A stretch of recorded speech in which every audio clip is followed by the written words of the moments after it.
Guys দেখো ওয়েদারটা কত সুন্দর লাগছিল, ওটাই আমি ভাবছিলাম। তারপর এত রোদ্দুর দিল ভাই, আমি বাড়ি আস্তে আস্তে শেষ, ওটাই এখানে বলছিলাম। দেন ঘরে আসলাম, এসে একটু বসলাম।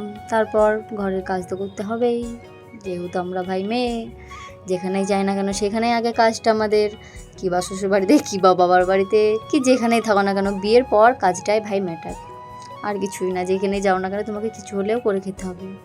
তো অনেক কষ্ট, এত কষ্ট কেন দিয়েছো ভগবান তুমি আমাদেরকে, একটু ভালো কেন বানাওনি? চলো বাদ দাও। এই দেখো চান করতে যাব, চান টান করলাম একটু, তারপর একটু নিজের যত্ন নিচ্ছিলাম, একটু বডি লোশন লাগিয়ে নিলাম। এখন ভাই বলবে গরমে কেউ বডি লোশন লাগায়, কি তো আমি লাগাই, যাই না কেন আমার ভালো লাগে। গাইজ এটা আমার ইনস্টাগ্রাম পেজ ছিল, প্লিজ আমাকে ফলো করে দিও প্লিজ।